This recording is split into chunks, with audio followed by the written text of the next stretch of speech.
இந்த வீடியோல போட்டோட 295 வெர்ஷன் 2 அப்படிங்கிற இந்த வயர்லெஸ் நெக் பேண்டோட அன்பாக்சிங் ரிவ்யூ தான் பார்க்க போறோம். நீங்க ஒருவேளை இந்த இயர்ஃபோனை வாங்கலாம்னு ஐடியா இருந்தீங்கன்னா வீடியோவை ஃபுல்லா பாருங்க, பார்த்துட்டு வாங்கலாமா வேணாமா அப்படிங்கறத கன்சிடர் பண்ணுங்க. வீடியோக்குள்ள போறதுக்கு முன்னாடி நம்ம சேனலை சப்ஸ்கிரைப் பண்ணாம இருந்தீங்கன்னா சப்ஸ்கிரைப் பண்ணிட்டு பக்கத்துல இருக்க பெல் ஐக்கனையும் பிரஸ் பண்ணுங்க.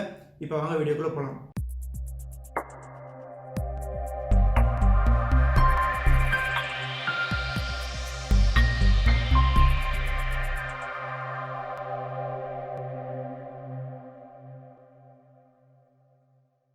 போட்டோட இந்த 295 வெர்ஷன் 2 வந்து 2000 ரூபாய்க்கு பிரைஸ் பண்ணியிருக்காங்க.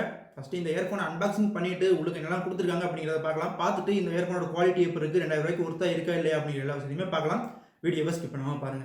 295 இந்த பாக்ஸ் எப்படி இருக்குது அப்படிங்கிறத பாருங்க. ஒரே மேட் ஃபினிஷிங்கில் கொடுத்துருக்காங்க. நம்ம ஏற்கனவே பார்த்தா 441 ப்ரோவில் பாக்ஸில் எப்படி இருந்துச்சோ அதே மாதிரி கொடுத்துருக்காங்க. பாக்ஸுக்கு ரெண்டு சைட்லையுமே ஒரு சில முக்கியமான ஸ்பெக்ஸ் எல்லாமே வந்து மென்ஷன் பண்ணியிருக்காங்க. கால் வைப்ரேஷன், பேட்டரி பேக்கப், சார்ஜிங், இந்த மாதிரி முக்கியமான ஸ்பெக்ஸ்லாம் கொடுத்துருக்காங்க. இப்போ பாக்ஸை ஓப்பன் பண்ணிவிட்டு இந்த இயர்ஃபோனை வெளியே எடுத்து பார்த்துருவோம்.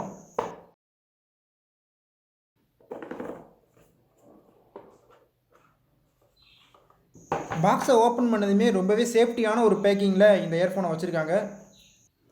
ஒரு ஸ்பாஞ்சில் தான் இந்த இயர்ஃபோனை வந்து ஃபிட் பண்ணியிருக்காங்க. இங்கே பார்த்தீங்கனாலே தெரியும்.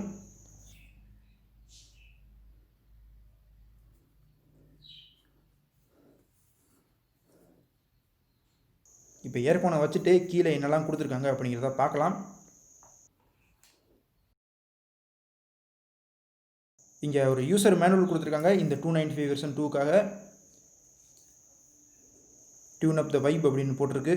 இப்போ அடுத்து 1 இயர்க்கான வாரண்டி கார்டும் இங்கே கொடுக்குறாங்க. அதுக்கடுத்து நம்ம எப்பவும் பார்க்குற எல்லா போட் ப்ராடக்ட்ஸ்லையும் பார்க்குற அதே பேப்பர் ஒர்க்கும் இங்கே கொடுத்துருக்காங்க.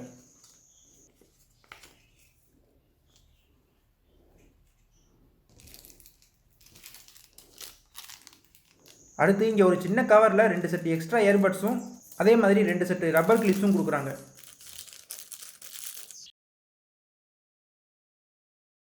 அதுக்கப்புறமா இந்த போட் ராக்கர்ஸ் 295 வெர்ஷன் 2 சார்ஜ் பண்ணுறதுக்கான ஒரு கேபிள் கொடுத்துருக்காங்க. இந்த கேபிள் வந்து ஒரு மைக்ரோ யூஎஸ்பி கேபிள் தான் இங்கே கொடுத்துருக்காங்க. இந்த கேபிளோட வயர் வந்து பார்த்தீங்கன்னா பிளாக் கலரில் கொஞ்சம் பட்டையான ஒரு கேபிளாக கொடுத்துருக்காங்க. இப்போ அன்பாக்சிங் பார்த்தாச்சு. இப்போ இந்த இயர்ஃபோனோட டிசைனையும் பில்டு குவாலிட்டியை பற்றி பார்க்கலாம். இந்த நெக் பேண்டை பார்க்கும்போது சாம்சங்கில் வர யூஃப்ளெக்ஸ் இயர்ஃபோனை பார்த்த மாதிரியே இருந்துச்சு. நீங்கள் பார்த்தீங்கன்னாலே தெரியும். யூஃப்ளெக்ஸில் எந்த மாதிரி இருக்கோ அதே மாதிரி ஒரு நெக் பேண்ட் ஸ்டைல் தான் இங்கேயும் கொடுத்துருக்காங்க. இப்போ நெக் பேண்டோட ரெண்டு பக்கமுமே மேட் ஃபினிஷிங்கில் போட் பிராண்டிங்கோட நல்ல ஒரு பிளாஸ்டிக் மெட்டீரியல் கொடுக்குறாங்க. குவாலிட்டி ரொம்பவே நல்லா இருக்குது. இந்த பக்கம் பார்த்தீங்கன்னா 4 பட்டன்ஸ் கொடுத்துருக்காங்க. வால்யூம் அப் அண்ட் டவுனுக்காகவும் இங்கே பவர் பட்டனுக்காகவும் கொடுத்துருக்காங்க. இங்கே டியூல் ஈக்குவலைசருக்கான அந்த பட்டன் கொடுத்துருக்காங்க. நம்ம இதுக்கு முன்னாடி பார்த்த இன்ஃபினிட்டி கிரைட் 120ல் பார்த்த மாதிரி அதே மாதிரி ஒரு டியூல் ஈக்குவலைசர் தான். இங்கே மேக்னெட்டிக் ஏர் டிப்ஸ் கொடுத்துருக்காங்க. மேக்னெட்டிக்கும் நல்ல எஃபெக்டாக தான் இருக்குது. ஆனால் பட்ஸோட குவாலிட்டி அந்தளவுக்கு சொல்லிக்கிற மாதிரி இல்லை. பட்ஸு சாஃப்டாக தான் இருக்குது. ஆனால் குவாலிட்டி ரொம்ப சூப்பராக இருக்குன்னு சொல்ல முடியாது. ஒரு ஆவரேஜான குவாலிட்டியில் இருக்குது. இப்போ அடுத்து இங்கே ஏர் டிப்ஸுக்கு மேலே ரப்பர் மெட்டீரியல் ஃபிட்னஸ்க்காக கொடுத்துருக்காங்க. நம்ம ஏற்கனவே கிளைட் 120ல் பார்த்த மாதிரி தான். ஆனால் அங்கே வந்து கொஞ்சம் கனமாக ஃபிட்னஸுக்கு ரொம்பவே யூஸ்ஃபுல்லாக இருந்துச்சு. ஆனால் இந்த ஒரு ரப்பர் மெட்டீரியல் ரொம்ப லேஸாக இருக்குது. இது எதுக்கு தான் கொடுத்துருக்காங்க அப்படின்னு யோசிக்கிற அளவுக்கு ரொம்பவே குவாலிட்டி ரொம்ப ஒஸ்ட்டாக தான் இருக்குது. இதனால் எந்த ஒரு யூஸுமே கிடையாது. ஃபிட்னஸ்லாம் ரொம்ப இம்ப்ரூவ் பண்ணாது. ஆனால் மொத்தத்தில் இந்த இயர்ஃபோனோட ஃபிட்னஸ் எப்படி இருக்குன்னு கேட்டிங்கன்னா இன்இயர் பட்ஸ் அப்படிங்கிறதுனால காதில் ரொம்பவே நல்லா தான் ஃபிட்டாக இருக்குது. ரப்பர் கிளிப்ஸ் எப்படி இருந்தாலும் ஃபிட்னஸ்னு பார்க்கும்போது நல்லா தான் இருக்குது. இப்போ ஆடியோ குவாலிட்டி பற்றி பார்க்கும்போது நம்ம ஏற்கனவே பார்த்த கிரைட் 120ல் டியூல் ஈக்குவலைசர் மோட் பார்த்த மாதிரியே இங்கே டியூல் ஈக்குவலைசர் மோட் கொண்டு வந்திருக்காங்க. ஆனால் இங்கே டிஃபால்ட் மோட பேஸ் மோட் கொடுத்துருக்காங்க. நம்ம அங்கே வந்து டிஃபால்ட் மோட பேலன்ஸ் மோட் கொடுத்துருந்தாங்க. இப்போ அதே மாதிரி பேஸ் மோடில் கேட்கும்போது தான் ஒவ்வொரு சவுண்டுமே வந்து ரொம்ப எஃபெக்டோட பேஸோட கேட்குது. பேலன்ஸ் மோடுக்கு போகும்போது பேஸ் மட்டும் கிடையாது, வாய்ஸ்ல இருந்து ட்ரிபிள் சவுண்டு, வோக்கல்ஸ் எல்லாமே வந்து பீட் ரொம்ப கம்மியாக கேட்குது. பேஸ் மோடில் கேட்டிங்க அப்படின்னா கண்டிப்பாக இந்த மோடு தான் பிடிக்கும். அந்த பேலன்ஸ் மோடில் எல்லாமே பீட் ரொம்பவே கம்மியாக இருக்குது. ஒரு இயர்ஃபோன் வாங்குறோம் அப்படின்னா நல்ல எஃபெக்டோட மியூசிக் கேட்கறதுக்காக தான் வாங்குறோம். அந்த பேலன்ஸ் மோடு தேவைன்னு தான் நான் நினைக்கிறேன். ஆனால் பெர்ஃபெக்டான பேஸ் வேணும் அப்படின்னு கேட்குறீங்க அப்படின்னா இந்த இயர்ஃபோனோட அந்த பேலன்ஸ் மோடு அந்தளவுக்கு ஒரு எஃபெக்டான ஒரு மோட்லாம் கிடையாது. பிலோ ஆவரேஜ் பேஸில் தான் கொடுத்துருக்காங்க. அந்தளவுக்கு எனக்கு ஒரு பெர்ஃபெக்டான பேஸ்ன்னு தெரியல. நீங்கள் 295 வெர்ஷன் 2 யூஸ் பண்ணியிருக்கீங்கன்னா அந்த பேலன்ஸ் மோடு எப்படி இருந்துச்சு அப்படிங்கிறத மறக்காமல் கமெண்ட் செக்ஷனில் ஷேர் பண்ணுங்கள். ஆனால் பேஸ் மோடை பொறுத்த வரைக்கும் எப்பயுமே கேட்குற போட்டில் எப்படி இருக்குமோ அதே மாதிரியான ஒரு எஃபெக்ட் இங்கேயும் இருக்குது. ரொம்பவே சூப்பராகவே இருக்குன்னு சொல்லலாம். இப்போ கால் குவாலிட்டியை பற்றி பார்க்கும்போது ஆக்டிவ் நாய்ஸ் கேன்சலேஷன்லாம் இங்கே கிடையாது. கால் குவாலிட்டி நல்லா தான் இருக்குது. கால் நாய்ஸ் ஐசோலேஷன் இருக்கதா சொல்லியிருக்காங்க. கால் பேசி பார்த்தப்ப இண்டோரில் ரொம்பவே சூப்பரான குவாலிட்டியில் தான் இருந்துச்சு. ஹெவி டிராஃபிக்கில் இருக்கும்போது கொஞ்சம் நாய்ஸ் கொடுக்க பிக்கப் ஆகுது.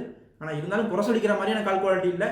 இப்போ இந்த இயர்ஃபோனில் இருக்க மைக் எப்படி பெர்ஃபார்ம் பண்ணுது அப்படின்னு பார்க்கறதுக்காக ஒரு சாம்பிள் ஆடியோ கேட்டு பாருங்க.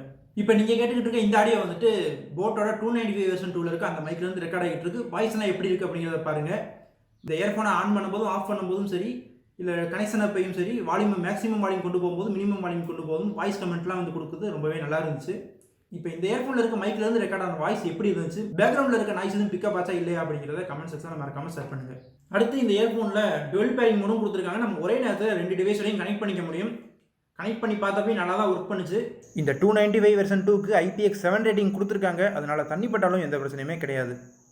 இப்போ இந்த இயர்ஃபோனோட சார்ஜிங் பற்றி பேசணும் அப்படின்னா ஃபாஸ்ட் சார்ஜிங் கொடுத்துருக்காங்க. 20 நிமிஷம் சார்ஜ் பண்ணாலே 10 மணி நேரம் வரைக்கும் ப்ளே டைம் வரும் அப்படின்றது போல சொல்லியிருக்காங்க.